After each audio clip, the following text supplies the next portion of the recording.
إن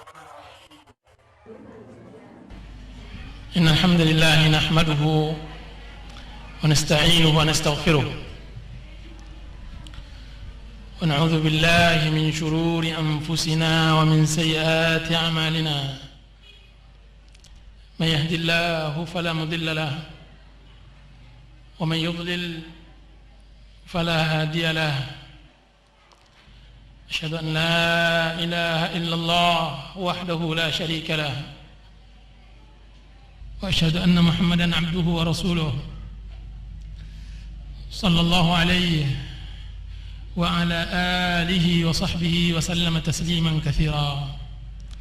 أما بعد, para pendengar dan ibu-ibu dan para akhwat hadirat yang dirahmati oleh Allah Subhanahu wa taala, Assalamualaikum warahmatullahi wabarakatuh.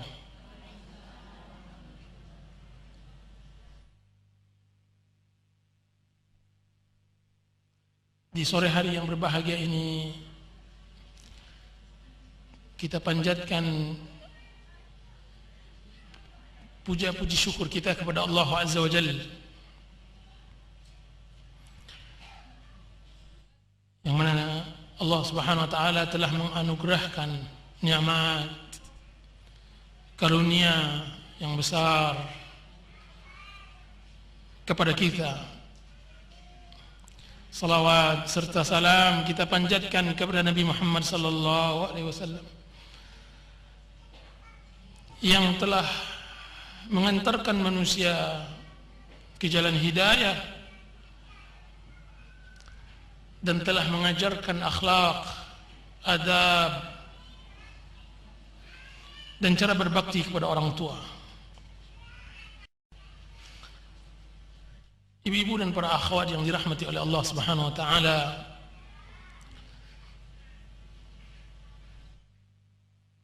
jika seandainya suatu ucapan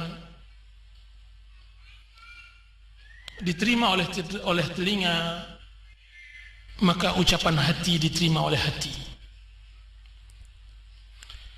Ucapan yang keluar dari kalbu akan diterima oleh kalbu juga. Dan tidak ada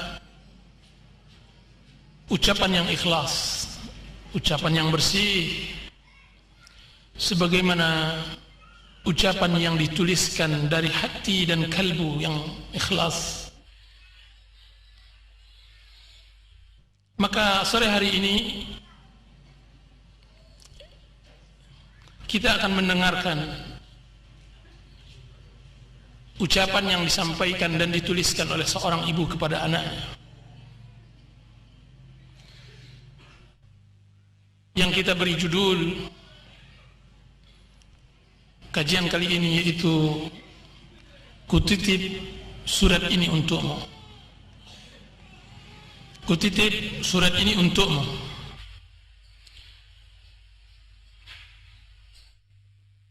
Yaitu seorang ibu menuliskan suratnya kepada anaknya yang telah dewasa, yang telah membangun rumah tangga, yang telah mendapatkan pendamping hidup, yang telah merasakan kehidupan yang baru. Seorang ibu tersebut menuliskan suratnya dengan air matanya, dengan hatinya, kemudian dia titipkan kepada anaknya. Surat seorang ibu kepada anak adalah surat yang sangat luar biasa. Surat yang ditulis karena cinta dan didorong oleh rasa kasih sayang. Maka kajian kita ini insyaallah ta'ala membahas tentang surat yang ditulis oleh ibu tersebut dan apa jawaban si anak dari surat yang ditulis oleh ibunya. Para pendengar, ibu-ibu dan para akhwat yang dirahmati oleh Allah Subhanahu wa taala, surat ini ditulis oleh seorang ibu dalam bahasa Arab, yang mana dia memiliki anak bujangnya yang baru menikah. kemudian saya format dengan format bahasa kita untuk dimudahkan. Apa kata ibu tersebut? Dia mengatakan, untuk anakku yang kusayangi di bumi Allah Ta'ala, segala puji ibu panjatkan kehadirat Allah Ta'ala yang telah memudahkan ibu untuk beribadah kepadanya. Salawat serta salam ibu sampaikan kepada Nabi Muhammad sallallahu alaihi wasallam, keluarga dan para sahabatnya. Wahai anakku, surat ini datang dari ibumu yang selalu dirundung sengsara. Setelah berpikir panjang, ibu mencoba untuk menulis dan menggoreskan pena, sekalipun keraguan dan rasa malu menyeliputi diri. Setiap kali menulis, setiap itu pula gores tulisan terhalangi oleh tangis, dan setiap kali menitikkan air mata, setiap itu pula hati terluka. Wahai anakku, sepanjang masa yang telah engkau lewati, kulihat engkau telah menjadi laki-laki dewasa, laki-laki yang cerdas dan bijak. Karenanya engkau pantas membaca tulisan ini, sekalipun nantinya engkau akan remas kertas ini lalu engkau robek, sebagaimana sebelumnya engkau telah remas hati ibu dan telah engkau robek pula perasaannya. Wahai anakku, 25 tahun telah berlalu, dan tahun-tahun itu merupakan tahun kebahagiaan dalam kehidupanku. Suatu ketika dokter datang menyampaikan tentang kehamilanku, dan semua ibu sangat mengetahui arti kalimat tersebut. Bercampur rasa gembira dan bahagia dalam diri ini, sebagaimana ia adalah awal mula dari perubahan fisik dan emosi ibu. Semenjak kabar gembira tersebut, aku membawamu 9 bulan tidur, berdiri, makan, dan bernapas dalam kesulitan. Akan tetapi itu semua tidak mengurangi cinta dan kasih sayangku kepadamu. Bahkan ia tumbuh bersama berjalannya waktu. Aku mengandungmu, wahai anakku, pada kondisi lemah di atas lemah. Bersamaan dengan itu aku begitu gembira tatkala merasakan melihat terjangan kakimu atau balikan badanmu di perutku. Aku merasa puas setiap aku menimbang diriku, karena semakin hari semakin bertambah berat perutku. Berarti dengan begitu engkau sehat walafiat di dalam rahimku, anakku. Penderitaan yang berkepanjangan menderaku sampailah tiba pada fajar pada malam itu, yang aku tidak bisa tidur sekejap pun. Aku merasakan sakit yang tidak tertahankan dan rasa takut yang tidak bisa dilukiskan. Sakit itu berlanjut sehingga membuatku tidak lagi dapat menangis. Sebanyak itu pula aku melihat kematian di hadapanku, hingga tibalah waktunya engkau keluar ke dunia, engkau lahir. Bercampur air mata kebahagiaanku dengan air mata tangismu. Ketika dia lahir, ketika engkau lahir, menetes air mataku, mata bahagia, air mata bahagia. Dengan itu semua sejenak keletihan dan kesedihan, hilang semua sakit dan penderitaan. Bahkan kasihku kepadamu semakin bertambah dengan bertambah kuatnya sakit. Aku raih dirimu sebelum aku meraih minuman. Aku peluk cium dirimu sebelum meneguk satu tetes air yang ada di kerongkonganku. Wahai anakku, telah berlalu tahun dari usiamu.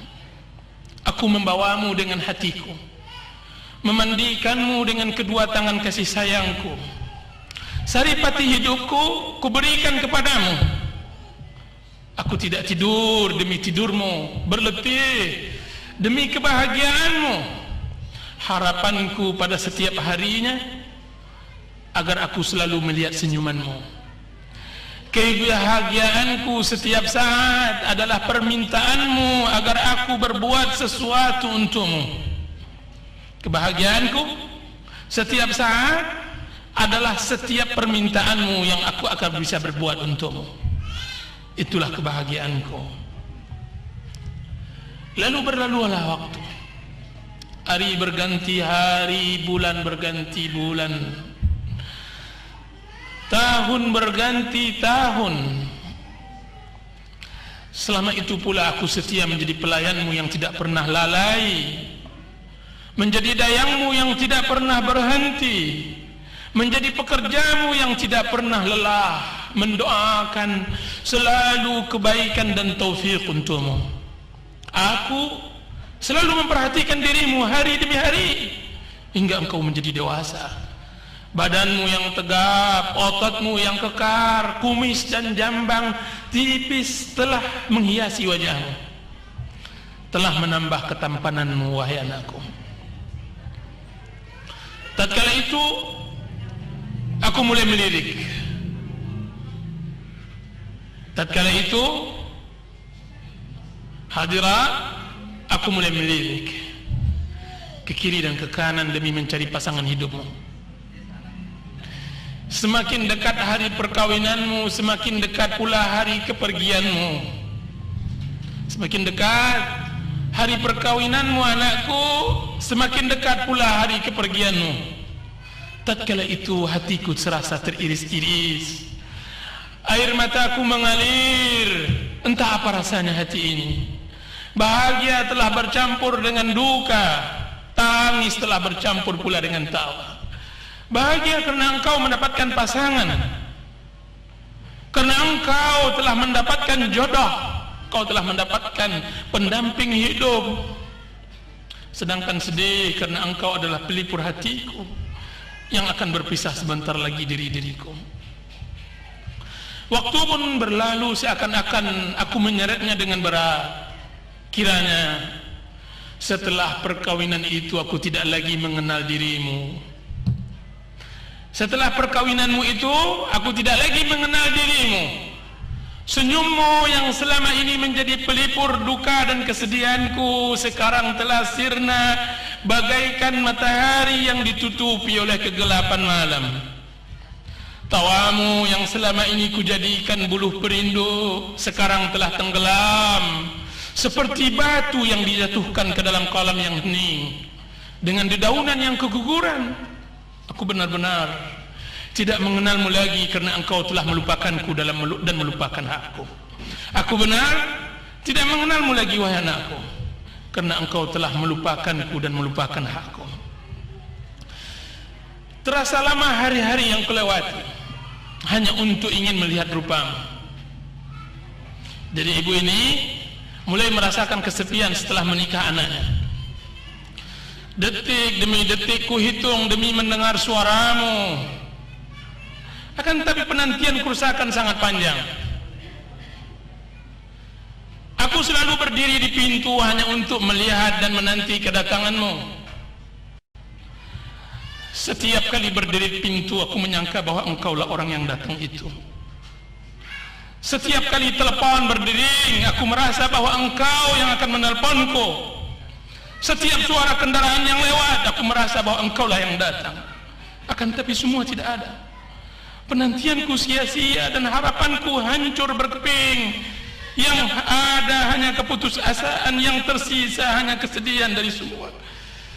Yang tersisa hanya kesedihan dari semua keletihan yang selama ini kurasakan. Sambil menangisi diri dan nasib yang memang telah ditakdirkan olehnya. Anakku, ibumu tidaklah meminta banyak. Ia tidaklah menagih kepadamu yang bukan-bukan. Yang ibu pinta kepadamu, jadikan ibumu sebagai sahabat dalam kehidupanmu. Jadikanlah ibumu yang malang ini sebagai pembantu di rumahmu, agar bisa juga aku bisa menatap wajahmu, agar ibu teringat pula dengan hari-hari bahagia masa kecilmu. Dan ibu memohon kepadamu, nak, janganlah engkau pasang jerat permusuhan denganku. Janganlah engkau pasang jerat permusuhan dengan ibumu. Jangan engkau buang wajahmu ketika ibu hendak memandang wajahmu. Yang ibu tagih kepadamu, jadikanlah rumah ibumu salah satu tempat persinggahanmu, agar engkau dapat sekali-kali singgah ke sana, sekalipun hanya 1 detik. Jangan jadikan ia sebagai tempat sampah yang tidak pernah engkau kunjungi, atau sekiranya terpaksa engkau datang sambil engkau tutup hidungmu dan engkau pun berlalu pergi. Anakku, telah bungkuk pula punggungku, bergemetar tanganku, karena badanku telah dimakan oleh usia dan telah digerogoti oleh penyakit. Berdirinya seharusnya telah dipapah, duduk pun seharusnya dibopong. Akan tetapi yang tidak pernah sirna, anakku, adalah cintaku kepadamu. Masih seperti dulu, masih seperti lautan yang tidak pernah kering, masih seperti angin yang tidak pernah berhenti. Sekiranya engkau dimuliakan satu hari saja oleh seseorang, sekiranya engkau dimuliakan satu hari saja oleh seseorang, niscaya engkau akan balas kebaikan dengan kebaikan. Sedangkan ibumu, mana balas budimu, mana balasan baikmu? Bukankah air susu seharusnya dibalas dengan air serupa? Bukan sebaliknya air susu dibalas dengan air tuba? Dan bukankah Allah Ta'ala telah berfirman, hal jazaa'ul ihsan illa al-ihsan? Bukankah balasan kebaikan kecuali dengan kebaikan yang serupa? Sampai begitukah keras hatimu dan sudah begitu jauhkah dirimu setelah berlalunya hari dan berselangnya waktu? Wahai anak, setiap kali aku mendengar bahwa engkau bahagia dengan hidupmu, setiap itu pula bertambah kebahagiaanku. Bagaimana tidak? Karena engkau adalah buah dari kedua tanganku. Engkau adalah hasil dari kelitihanku. Engkaulah laba dari semua usahaku. Dosa apakah yang telah ku perbuat sehingga engkau jadikan diriku musuh bebuyutanmu? Apakah aku pernah salah pada suatu hari dalam bergaul denganmu? Atau pernahkah aku berbuat lalai dalam melayanimu? Tidak dapatkah engkau menjadikanku pembantu yang terhina sekian banyak dari pembantu-pembantumu yang mereka semua telah engkau beri upah? Tidak dapatkah engkau berikan sedikit perlindungan kepadaku di bawah naungan kebesaranmu? Dapatkah engkau sekarang menganugerahkan sedikit kasih sayang demi mengobati derita orang tua yang malang ini? Dan Allah Subhanahu wa Ta'ala mencintai orang-orang yang berbuat baik. Innallaha yuhibbul muhsinin. Innallaha yuhibbul muhsinin. Wahai anakku, aku hanya ingin melihat wajahmu dan aku tidak menginginkan yang lain. Wahai anakku, hatiku terasa teriris, air mataku mengalir, sedangkan engkau sehat walafiat. Orang-orang sering mengatakan bahwa engkau adalah laki-laki yang supel, dermawan dan berbudi. Anakku, apakah hatimu tidak tersentuh terhadap seorang wanita tua yang lemah, binasa dimakan oleh rindu, berselimutkan kesedihan dan berpakaian kedukaan? Berselimutkan kesedihan dan berpakaian kedukaan. Tidakkah hatimu tersentuh terhadap seorang wanita tua yang lemah, binasa dimakan oleh rindu, berselimutkan kesedihan dan berpakaian kedukaan? Kenapa? Tahukah engkau itu? Karena engkau telah berhasil mengalirkan air matanya, karena engkau telah membalasnya dengan luka di hatinya, Karena engkau telah pandai menikam dirinya dengan belati durhakamu, tepat menghunjam jantungnya. Karena engkau telah berhasil pula memutuskan tali silaturahim. Karena engkau telah berhasil pula memutuskan tali silaturahim. Wahai anakku, ibumu inilah sebenarnya pintu surga. Maka titilah jembatan itu menujunya. Lewatilah jalannya dengan senyuman yang manis, pemaafan dan balas budi yang baik. Semoga aku bertemu denganmu di sana dengan kasih sayang Allah Ta'ala, sebagaimana di dalam hadis, al-walidu awsatu abwabil jannah, fa in syi'ta fa'adhi' dzalikal bab aw ihfazhu. Orang tua adalah pintu surga yang di tengah. Sekiranya engkau mau, sia-siakanlah pintu itu atau jagalah. Hadis dikeluarkan oleh Imam Ahmad. Anakku, aku mengenalmu sejak dahulunya. Semenjak engkau telah beranjak dewasa, bahwa engkau sangat tamak dengan pahala. Aku tahu bahwa engkau sangat tamak dengan pahala. Engkau selalu bercerita tentang keutamaan berjamaah. Engkau selalu bercerita terhadapku tentang keutamaan saf pertama di dalam salat berjamaah. Engkau selalu mengukakan tentang infak, tentang bersedekah. Akan tapi satu hadis yang kau lupakan, nak. Satu hadis yang kau lupakan. Satu keutamaan besar yang kau telah lalaikan, yaitu bahwa Nabi sallallahu alaihi wasallam telah bersabda, sebagaimana yang diriwayatkan oleh Abdullah bin Mas'ud, qal sa'altu Rasulullah sallallahu alaihi wasallam faqult ya Rasulullah ayyul a'mali afdal? Qala as-salatu limiqatiha. Qultu thumma madha ya Rasulullah? Qala birrul walidain. Qultu thumma madha ya Rasulullah? Qala al-jihadu fi sabilillah. Thumma sakata anni Rasulullah sallallahu alaihi wasallam walau istazadtuhu lazadani. Muttafaqun alaih. Dari Abdullah bin Mas'ud radhiyallahu anhu berkata, aku bertanya kepada Rasulullah sallallahu alaihi wasallam, wahai Rasulullah, amal apa yang paling mulia? Beliau berkata, salat pada waktunya. Aku berkata, kemudian apa ya Rasulullah? Beliau berkata, berbakti kepada kedua orang tua. Berbakti kepada kedua orang tua. Aku berkata, kemudian wahai Rasulullah? Beliau menjawab, jihad di jalan Allah. Lalu beliau diam. Sekiranya aku bertanya lagi, niscaya beliau akan menjawabnya. Itulah hadis Abdullah bin Mas'ud. Wahai anakku, ini aku, ibumu, pahalamu, tanpa engkau harus memerdekakan budak atau banyak-banyak berinfak, tanpa engkau harus banyak-banyak bersedekah. Aku pahalamu. Pernahkah engkau mendengar seorang yang telah meninggalkan keluarga dan anak-anaknya dan berangkat jauh dari negerinya untuk mencari tambang emas? Pernahkah engkau mendengar cerita itu? Seorang suami meninggalkan keluarga dan anak-anaknya berangkat jauh ke negeri seberang, ke negeri entah berantah untuk mencari tambang emas untuk menghidupkan keluarganya.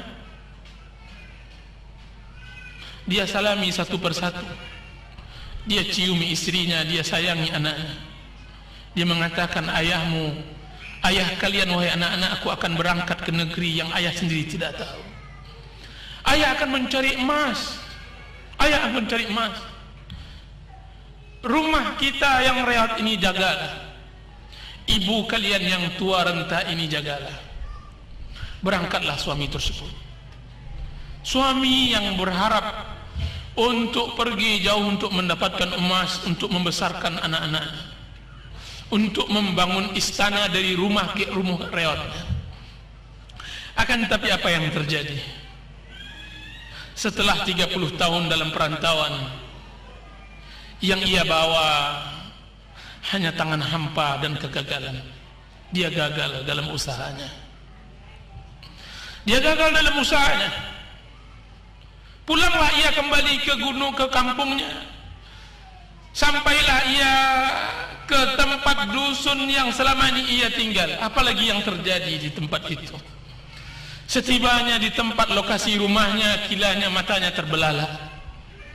Ia melihat tidak lagi gubuk reot yang ditempati oleh anak-anak dan keluarganya. Akan tetapi dia telah melihat sebuah perusahaan besar tambang emas yang besar. Jadi dia mencari emas jauh ke negeri orang. Kiranya orang mencari emas dekat di tempat dia tinggal. Itulah perumpamaanmu dengan kebaikan anakku. Engkau berletih mencari pahala. Engkau telah beramal banyak, tapi engkau telah lupa bahwa di dekatmu ada pahala yang maha besar. Di sampingmu ada orang yang dapat menghalangi atau mempercepat amal. Di sampingmu, ibumu adalah orang yang dapat menghalangimu untuk masuk surga atau mempercepat amalmu. Bukankah ridhaku adalah keridhaan Allah? Dan bukankah murkaku adalah kemurkaan Allah juga, wahai anakku? Anakku, aku takutkan engkaulah yang dimaksudkan oleh Nabi Muhammad sallallahu alaihi wasallam. Engkau yang dimaksudkan oleh Rasulullah sallallahu alaihi wasallam di dalam hadisnya, raghima anfu mri'in, raghima anfu, celaka anak, celaka seseorang. Man ya Rasulullah? Siapa ya Rasulullah? Man adraka walidayhi indal kibar ahaduhuma aw kilayhuma thumma lam yadkhul jannah. Celaka seseorang, celaka seorang anak, celaka seorang anak. Siapa ya Rasulullah? Siapa mereka orang yang celaka tersebut, yang sengsara tersebut, yang merugi tersebut? Siapa mereka? Seorang yang mendapatkan kedua orang tuanya, satu atau keduanya, akan tetapi tidak membuat dia masuk surga. Tidak membuat dia masuk surga. Celaka seorang anak mendapatkan kedua orang tuanya, hidup bersamanya, berteman dengannya, melihat wajahnya, akan tapi tidak memasukkan dia ke surga. Hadis dikeluarkan oleh Imam Muslim. Anakku, aku tidak akan angkat keluhan ini ke langit. Aku tidak akan kadukan duka ini kepada Allah, karena sekiranya keluhan ini, jika seandainya telah membumbung, menembus awan, melewati pintu-pintu langit, maka akan menimpamu kebinasaan dan kesengsaraan yang tidak ada obatnya dan tidak ada tabib yang dapat menyembuhkannya. Aku tidak akan melakukannya, wahai anakku. Tidak. Aku tidak akan melakukannya, wahai anakku. Tidak. Bagaimana aku akan melakukannya sedangkan engkau adalah jantung hatiku? Bagaimana ibu ini kuat menganahkan tangannya ke langit sedangkan engkau adalah pelipur lara hatiku?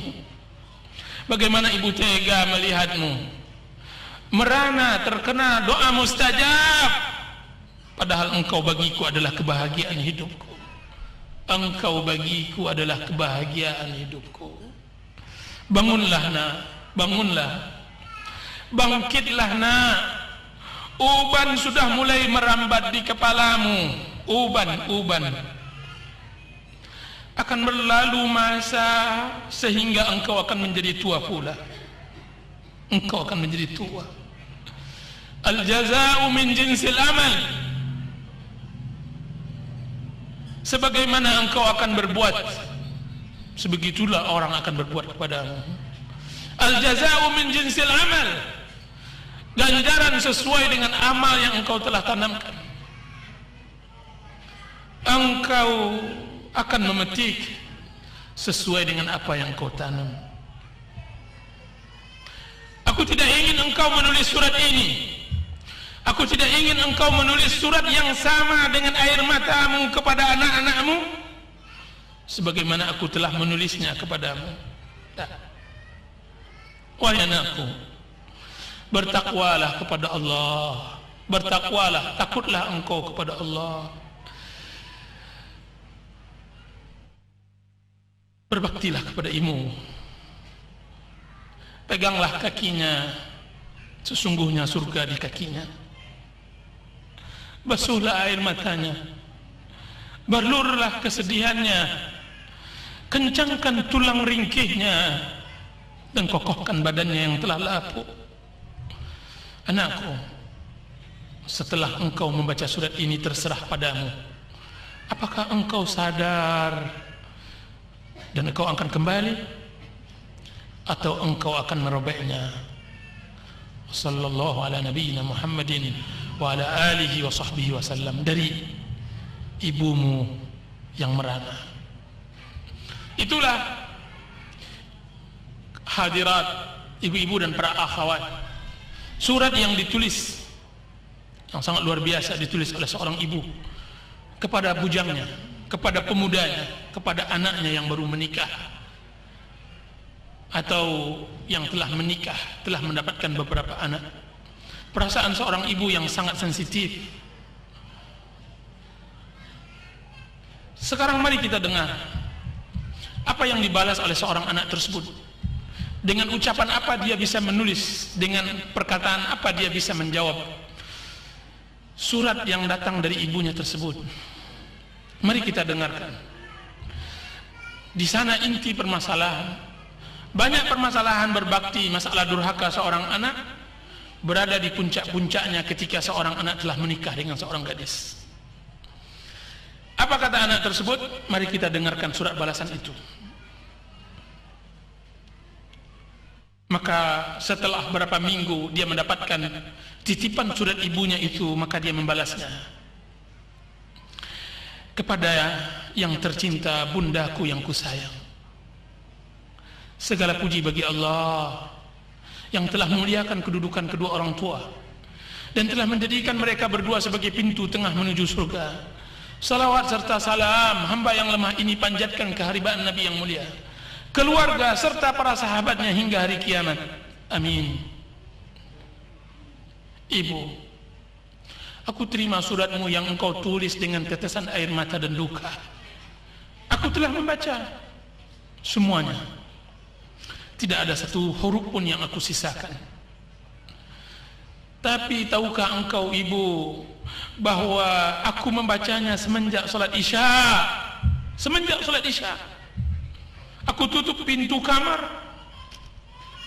aku buka surat yang engkau tuliskan untukku, dan baru aku selesaikan membacanya setelah ayam berkokok, setelah fajar telah terbit dan azan pertama telah dikumandangkan.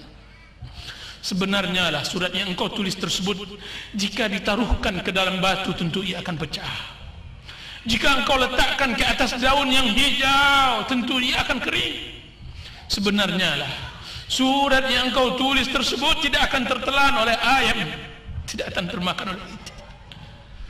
Sebenarnya lah wahai ibu, bahwa suratmu itu bagiku bagaikan petir kemurkaan yang jika dikecutkan ke pohon, jika seandainya dilembutkan ke pohon yang besar, dia akan rebah dan terbakar. Suratmu wahai ibu bagaikan awan kaum Samud yang datang berarak, yang telah siap dimuntahkan kepadaku. Ibu, aku telah baca suratmu, sedangkan air mataku tidak pernah berhenti. Bagaimana tidak jika surat itu ditulis oleh seorang yang bukan ibu, dan ditulis bukan ditujukan pula kepadaku? Layaklah orang yang paling bebal untuk menangis saja jadinya. Bagaimana kiranya yang menulis itu adalah ibuku sendiri, adalah engkau, dan surat itu ditujukan untukku sendiri, adalah aku. Sungguh aku sering membaca kisah sedih. Tidak terasa bantal telah dijadikan tempat, yang telah dijadikan tempat bersandar telah basah karena air mata. Bagaimana pula dengan surat yang ibu tulis itu? Bukan cerita yang ibu karang atau sebuah drama yang ibu perankan, akan tetapi dia adalah kenyataan hidup yang ibu rasakan. Ibuku yang kusayangi, ibuku yang kusayangi. Sungguh berat cobaanmu, sungguh malang penderitaanmu. Semua yang engkau telah sebutkan benar adanya. Semua yang engkau sebutkan telah benar adanya. Aku masih ingat ketika engkau ditinggalkan ayah pada masa engkau hamil tua mengandung diriku, mengandung adikku. Ayah pergi entah kemana tanpa meninggalkan uang belanja. Jadilah engkau mencari apa yang dapat dimasak, di sekitar rumah, dari dedaunan dan tumbuhan.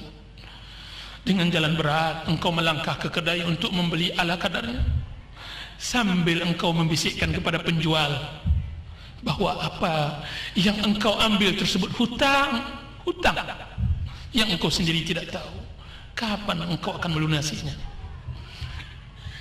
Ibu, aku masih ingat ketika kami anak-anakmu menangis untuk dibuatkan makanan, engkau tiba-tiba menggapai atap dapur untuk mengambil kerak nasi yang telah lama engkau jemur dan keringkan.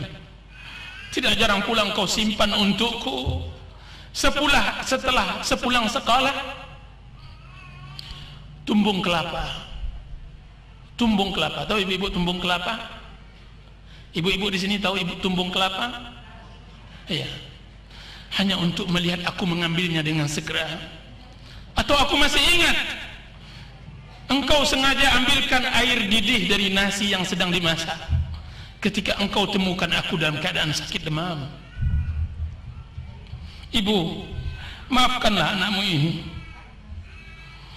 Aku tahu bahwa semenjak engkau gadis, sebagaimana yang diceritakan oleh nenek, sampai engkau telah tua seperti sekarang ini, engkau belum pernah mengecap kebahagiaan. Duniamu hanya rumah serta halamannya. Kehidupanmu hanya dengan anak-anakmu. Belum pernah aku melihat engkau tertawa bahagia, kecuali ketika kami anak-anakmu datang ziarah kepadamu. Selain dari itu tidak ada kebahagiaan. Semua hidupmu adalah perjuangan.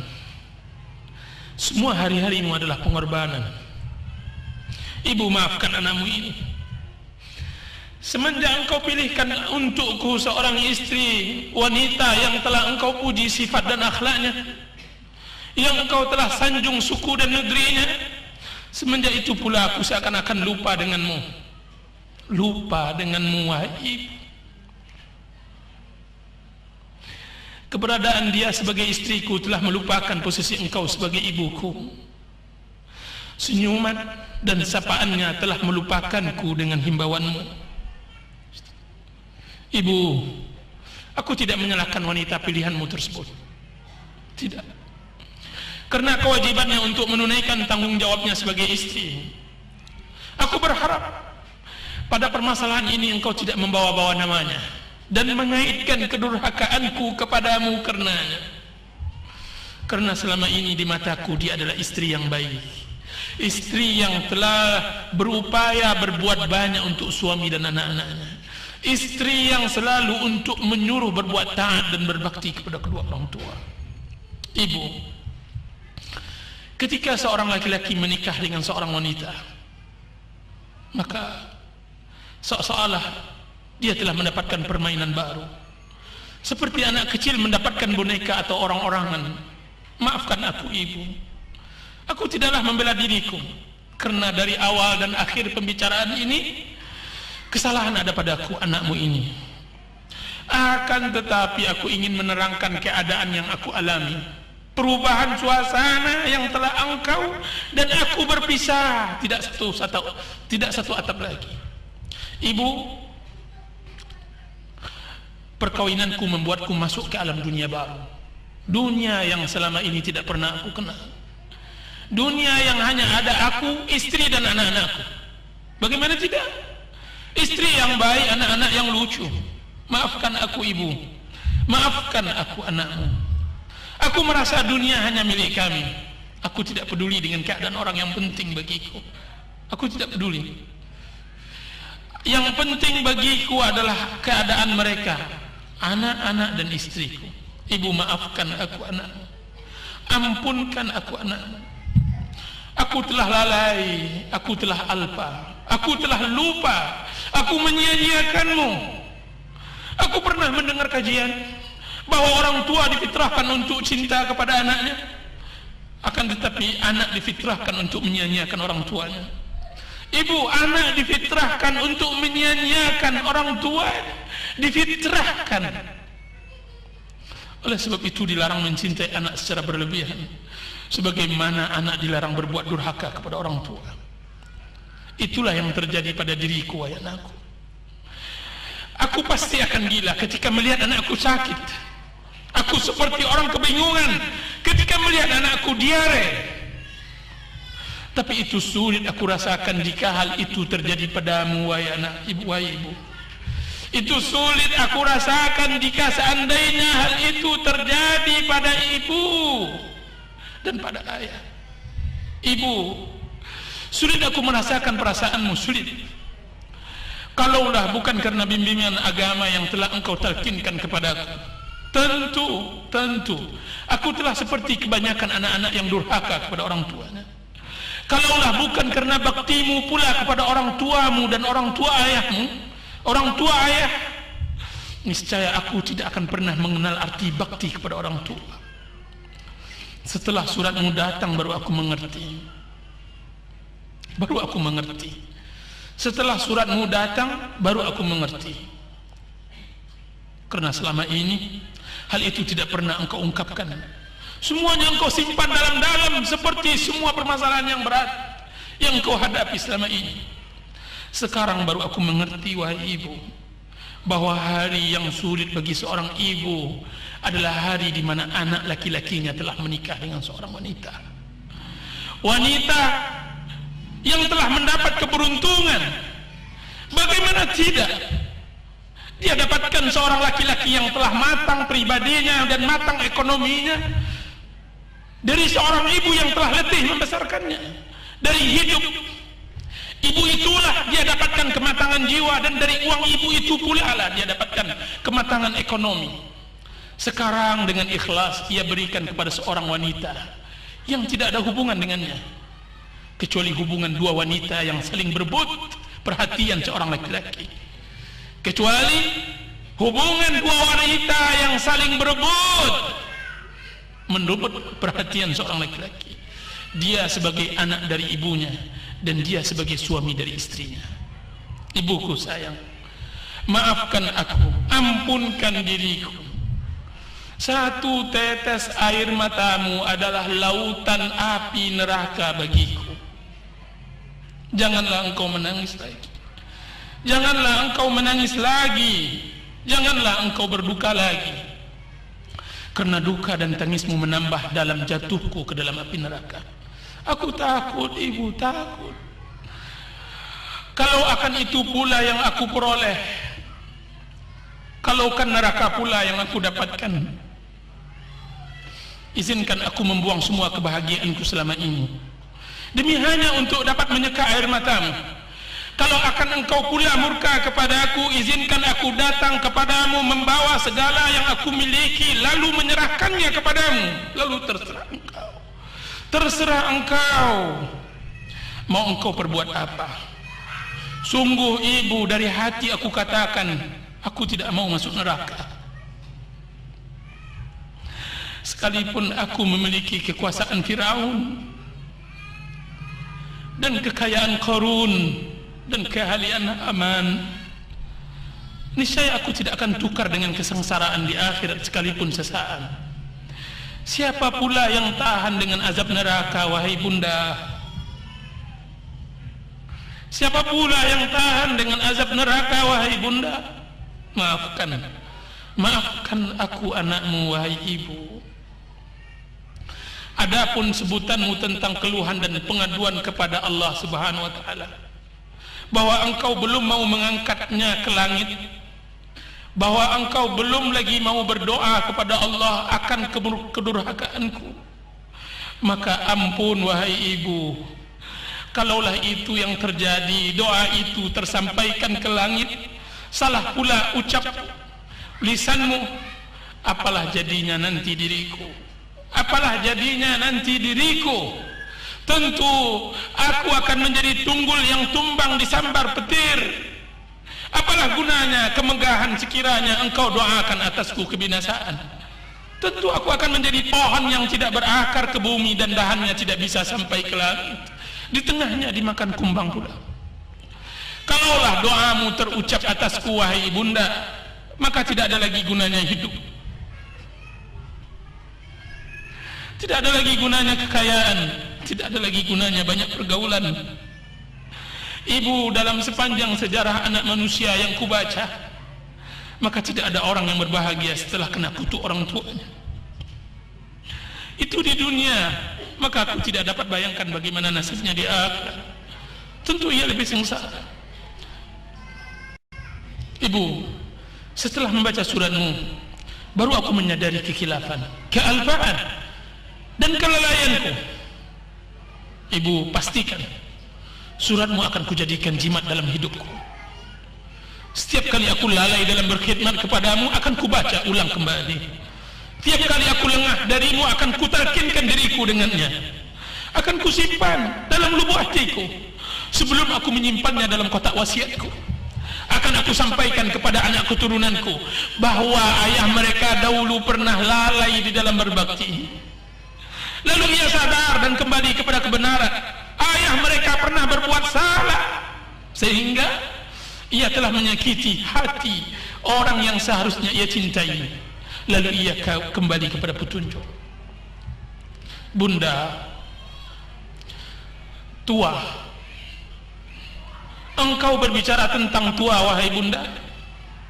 Siapa yang tidak mengalami ketuaan, wahai ibu? Burung elang yang terbang di angkasa tidak pernah bermain kecuali di tempat yang tinggi. Suatu saat nanti dia akan jatuh jua, dikejar dan diperebutkan oleh orang burung-burung kecil. Singa, si raja hutan yang selalu memangsa, jika telah tiba tua, dia akan dikejar-kejar oleh anjing kecil tanpa ada perlawanan. Tidak ada kekuasaan yang kekal, tidak ada kekayaan yang abadi. Yang tersisa hanya amal baik atau amal buruk yang akan dipertanggungjawabkan. Ibu, doakan anakmu ini agar menjadi anak yang berbakti kepadamu di masa banyak, di mana banyak anak-anak yang durhaka kepada orang tuanya. Angkatlah ke langit munajatmu untukku agar aku peroleh kebahagiaan abadi di dunia dan di akhirat. Ibu, sesampainya suratku ini, insya Allah tidak akan ada lagi air mata yang jatuh karena ulah anakmu. Setelah ini tidak ada lagi kejauhan antaraku denganmu. Bahagiamu adalah bahagiaku, kesedihanmu adalah kesedihanku, senyumanmu adalah senyumanku, tangismu adalah tangisku. Aku berjanji untuk selalu berbakti kepadamu buat selamanya, dan aku berharap agar aku dapat membahagiakanmu selagi mataku masih bisa berkedip. Aku berjanji, aku berharap aku dapat membahagiakanmu selagi mataku masih bisa berkedip. Maka bahagiakanlah dirimu, bahagiakanlah dirimu. Buanglah segala kesedihan, cobalah tersenyum. Ini kami, aku, istri dan anak-anak sedang bersiap-siap untuk bersimpuh di hadapanmu, mencium tanganmu. Salam hangat dari anakmu yang durhaka. Wallahu ta'ala. Ibu-ibu, para akhwat dan para pendengar yang dirahmati oleh Allah Subhanahu wa taala, itulah kajian kita pada kesempatan kali ini. Mudah-mudahan ada manfaatnya. Wa sallallahu ala nabiyyina Muhammadin wa ala alihi wa sahbihi wasallam. Wassalamu alaikum warahmatullahi wabarakatuh.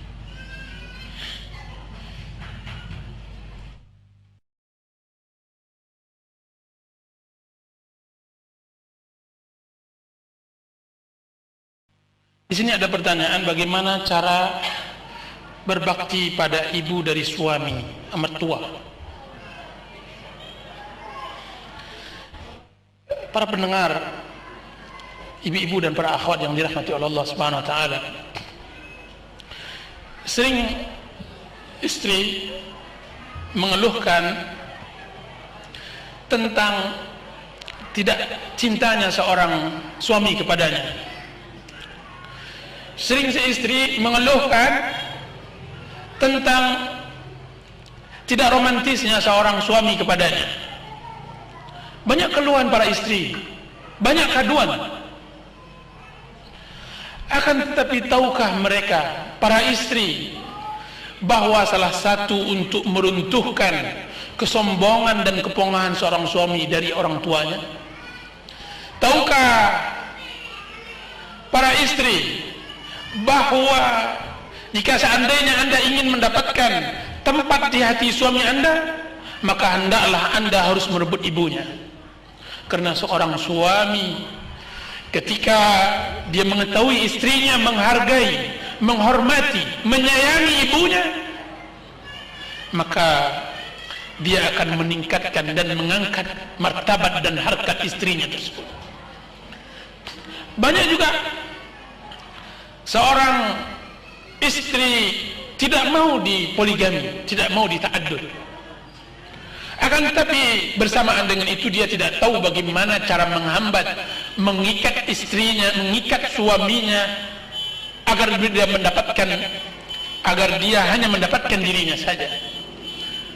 Jika seandainya seorang istri mengetahui rahasia bagaimana cara mengikat suami agar dia tidak melakukan poligami, maka mulailah dari ibunya. Maka saya katakan bahwa berbakti kepada ibu mertua, dia adalah sarana untuk bisa berbahagia dalam rumah tangga. Ini adalah jalan yang sangat baik. Jika seandainya kita ingin memberikan kebahagiaan pada keluarga kita, jika seandainya seorang istri ingin meningkatkan rasa kasih sayang dan cinta di dalam rumah tangga, maka ikut sertakan di dalam berbakti kepada ibu mertua. Memang di dalam kenyataannya bahwa seorang istri dengan mertuanya bagaikan seekor kucing dengan tikus. Akan tetapi seorang wanita salihah, seorang istri yang cerdik, dia tidak melakukan hal seperti itu. Dia bisa mengikat ibu mertuanya agar anaknya, yaitu suaminya, selalu mencintai dirinya. Cobalah. Sesungguhnya telah banyak para istri melakukan hal ini sehingga mereka berbahagia di rumah tangga mereka. Bagaimana caranya? Bagaimana cara berbakti kepada orang tua? Jangan jangan absen. Di dalam 1 minggu harus Anda berangkat menemui orang tua suami. Cium tangannya, ambil tangannya, cium. Dan jangan bakhil dengan kue dan masakan yang Anda berikan, Anda buat untuk suami Anda, kemudian Anda berikan kepada ibu mertua.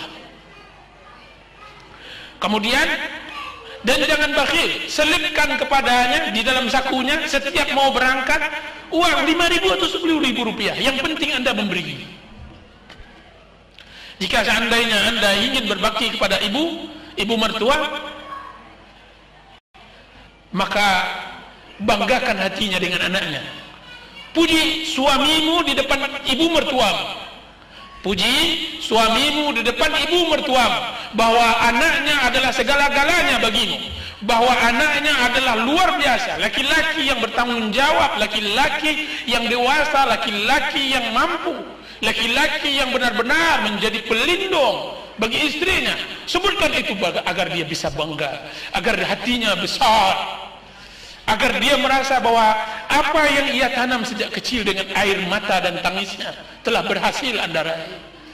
Akan tidak ada kecemburuan, akan hilang dengki, akan hilang hasad. Jadi ibu-ibu dan para akhwat, kalau Anda ingin berbahagia, maka masukilah pintu berbakti kepada mertua.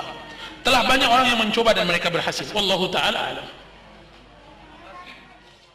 Apa yang harus dilakukan oleh seorang menantu jika melihat mertuanya melakukan hal-hal yang syirik atau kemusyrikan?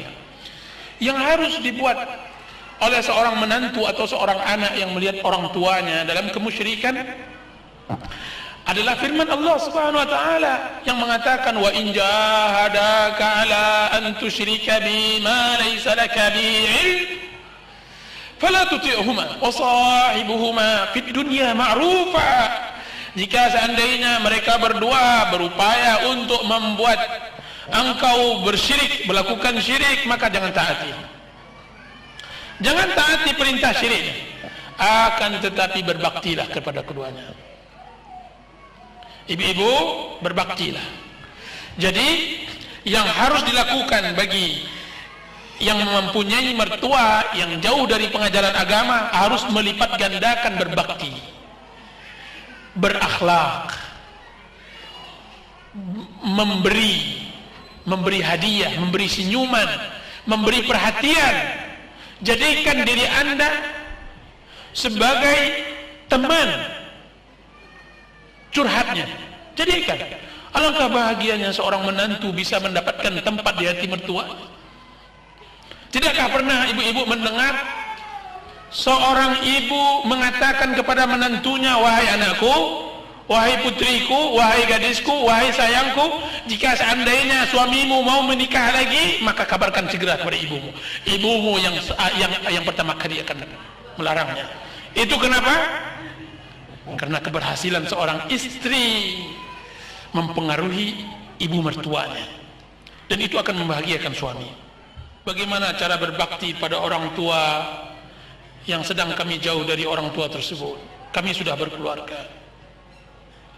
Subhanallahal-azim. Ibu tadi mendengar kajian bagaimana sedihnya, bagaimana nestapanya seorang ibu yang ditinggalkan oleh anak-anaknya satu persatu berangkat ke rumah istrinya atau ke rumahnya, atau dia berangkat ke sebuah pekerjaannya. Tinggallah orang tua tersebut di desa, masak nasi sendirian, mencuci sendirian. Subhanallah. Pintu hanya berdiri ketika ia membukanya, jendela hanya terbuka ketika dia hendak yang membukanya. Tidak ada lain. Tidak terdengar lagi di rumahnya yang kayu itu lari kecil, anaknya yang kecil, waktu kecil-kecil dahulu lari, kemudian sambil tertawa. Ibu seperti itu sering mengigau, ibu seperti itu sering menangis dalam kesendirian. Di mana anak-anakku yang gagah?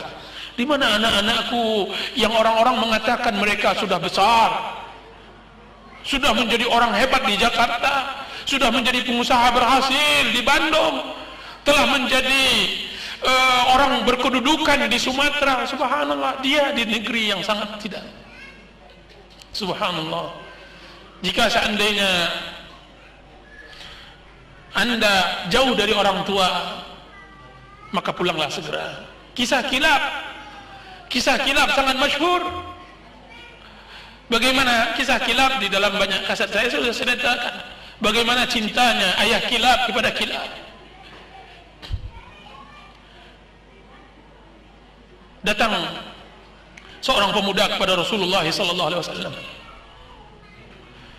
Kemudian dia mengatakan, ya Rasulullah, saya datang kepadamu untuk berbaiat, hendak berjihad di jalan Allah Azza wa Jalla, dan aku tinggalkan kedua orang tuaku dalam keadaan menangis. Aku berbaiat, aku hendak berbaiat dan hendak berjihad di jalan Allah. Akan tetapi aku tinggalkan kedua orang tuaku menangis, menitikkan air mata. Apa kata Rasulullah SAW kepada orang pemuda ini? Kepada pemuda ini, irji ilaihima fa'adhikhuma kama abkaitahuma. Pulanglah engkau wahai pemuda.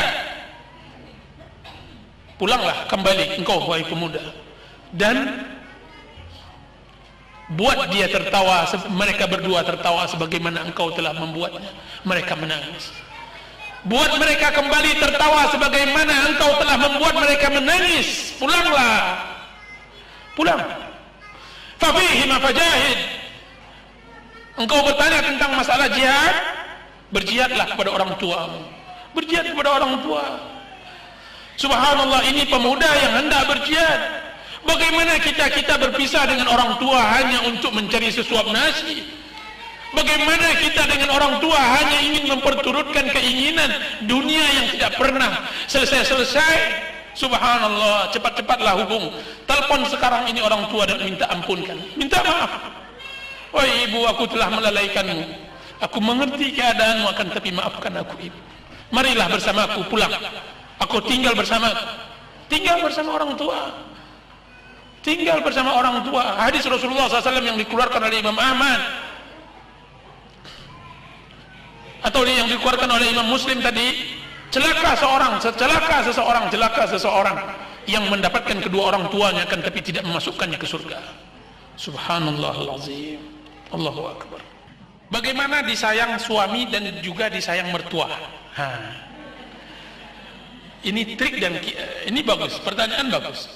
Disayang oleh suami, suami itu mempunyai dua jantung. Suami yang baik mempunyai dua jantung. Jantung yang satu diletakkan pada dirinya dan jantung yang satu lagi diletakkan kepada ibunya. Satu yang tidak bisa dimaafkan oleh suami, jika seandainya istrinya berani menjatuhkan ibunya di matanya, dia tidak akan terima. Dia tidak akan terima. Nah, jika seandainya ibu ingin disayang oleh suami dan ingin disayang oleh mertua, berbakti kepada suami dan berbakti kepada orang tuanya, bukan karena orang tuanya, akan tetapi untuk mendapatkan kasih sayang suami. Bukan untuk mereka, akan tetapi untuk ibu sebagai istri. Bagaimana caranya? Tadi saya telah terangkan secara singkat bagaimana caranya. Bahwa dengan berbuat baik kepada mereka semasa hidup.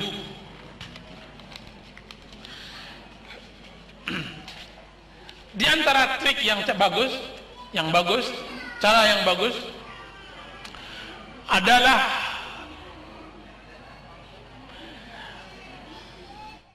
kalau permasalahan keluarga wanita, itu yang seharusnya berinisiatif di dalam memberi adalah suami. Kalau seandainya itu untuk kepentingan keluarga suami, maka seharusnya yang berinisiatif baik adalah istri. Misalnya datang ke rumahnya yaitu ke rumah suami istri, ibu mertua istri, ibu dari mertua istri, berarti ibu dari suaminya. Ketika datang, yang seharusnya berinisiatif adalah istri. Suami yang datang adalah ibu suami. Ya, yang berinisiatif dalam masalah itu adalah istrinya. Misalnya ongkos hendak berangkat pulang. Ongkos yang hendak berangkat pulang itu misalnya berapa dek kita kasih ibu? Kita kalau menurut abang sih kasih aja harga tiket sudah itu, biar aja lah makan sendiri aja dah, pakai uang pensiunan. Nah, istri harus mengatakan begitu, jangan bang, akan tapi kasih uang tiket, kasih uang belanja dengan sebulan uang hidup di sana. Berarti apa? Ada perasaan luar biasa dari suami, berarti istri saya ini perhatian sekali dengan ibunya. Jangan sebaliknya, ketika suami mengatakan, dek kita kasih aja uang ongkos, uang tiket, sudah itu biar aja ibu makan, kalau mau beli apa-apa bila uang pensiunannya. Apa kata sang istri? Wah itu kemahalan bang, kalau bisa setengahnya aja. Kalau seperti ini cara berkeluarga, wah itu cepat-cepat laun suami akan berpaling kepada wanita lain. Sebaliknya juga begitu, ketika seandainya datang ayah dari istri, berarti mertua laki-laki suami, Anda datang membawa ketela, membawa ubi kayu, membawa nenas dari kampung. Kemudian datang sang istri, bang itu nanti pulang, maaf kalau di sana namanya bang ya, manggilnya abang, nggak tahu sini bang beca kali ya. Misalnya kan, ini ayah itu dikasih aja ongkos bayar nenas kemarin aja dah 50.000 dengan ketela dan semacamnya. Jangan deh, kasihan. Tapi gini, abang baru gajian, nanti dibayar yang diberikan kepada abang itu, kamu buat makanan, kemudian ongkos pulang, kemudian pemberian yang kemarin belum terberi, kemudian juga ini ada sedikit. Masya Allah, berapa semuanya bang? 1,5 juta. Masya Allah Ta'ala. Jadi ada perasaan bahagia dengan istri bahwa suaminya perhatian kepada keluarganya. Jika seandainya seperti ini, akan terjadi apa? Suami akan disayang oleh istri dan istri akan menyayangi suami. Ustaz, Bagaimana bila orang tua kita tidak sepaham dalam beribadah, dalam melakukan banyak bid'ah, serta mempengaruhi anak-anak kita dalam menanamkan kebid'ahannya, setelah kita berusaha untuk mendidik anak-anak dengan sunnah. Ya, ini menjadi permasalahan. Ini menjadi permasalahan. Akan tetapi Anda melakukan dua hal. Pertama, selalu terus-menerus jangan bosan dan tetap istiqamah untuk selalu memberi hidayah kepada orang tua dengan berbagai macam cara, dengan tanpa letih, tanpa menghiraukan waktu, dan Anda terus berbakti, karena sebesar-besar bakti seorang anak adalah ketika seorang anak telah berhasil memberi hidayah kedua orang tuanya. Dan yang kedua Anda lakukan adalah memprotek semua pemikiran-pemikiran dan ajaran-ajaran orang tua yang tidak sesuai dengan syariat Allah. Anda protek itu dengan pendidikan anak kepada Anda. Maka didik anak Anda dengan kedua tangan Anda, tidak dengan kedua tangan orang tua.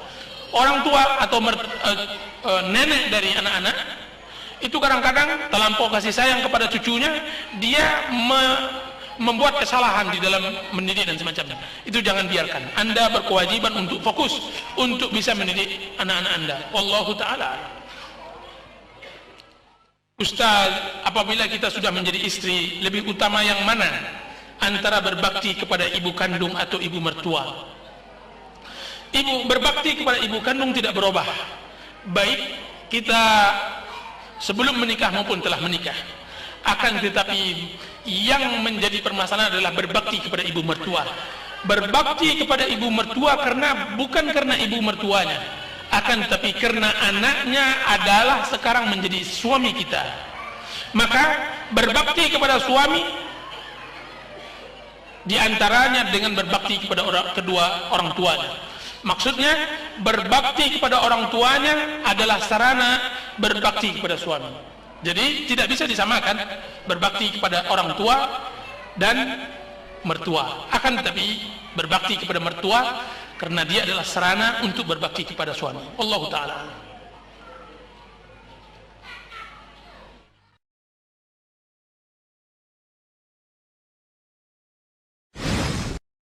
Al-Quran. Afala yatadabbarun al-Quran.